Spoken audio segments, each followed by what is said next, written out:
Janja, do konca je še 14 dni.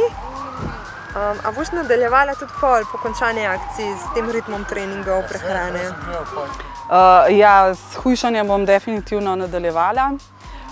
Mogoče ne bom imela ravno tako intenzivne treninge, kot imam zdaj, ampak sigurno 2-krat na teden fitness, pa še kakšen pohod v hribe, to pa bo.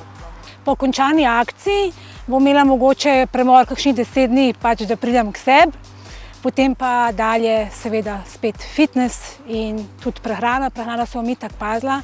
A ti je težko, ali ti je to zdaj že tako čista rutina, da zjutraj, ko se zbudiš, že točno veš, kaj boš jedla, da ješ zdravo, da te nič ne zamika, da bi si namazala nutelo na kruh?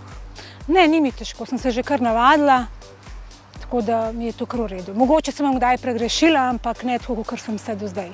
Sem se navadila tega načina prehranjevanja, tako da tudi, ko grem v trgovino, pač že kar samoumevno zberem pač zdravo hrano, tako da sem se navadila tega načina. Ja. Napredek je, in vidim, da sta tudi fizično bolj sposobne, tako da jih probam vsak trening malo aktivirati, se pravi malo do njihovih lastnih zmožnosti malo premikati, tako da bo pač tudi mišice bolj vzdržljive, da bo imela več kondicije, pa ko ta šla sama v naravo pa na kakšno šmarno, da bo pol viden ta rezultat teh težkih mojih treningov.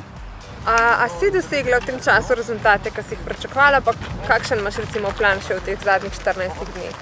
Ja, rezultate sem pričakovala, v bistvu sem imela cilj 10 kg, zdaj to sem skoraj dosegla, nisem še čista, 9 kg je zdaj, tako da mislim, da do konca akcije bo 10 kg, potem pa mislim še naprej hujšati, saj še 8 kg, ker sem imela kar velik za pokurt.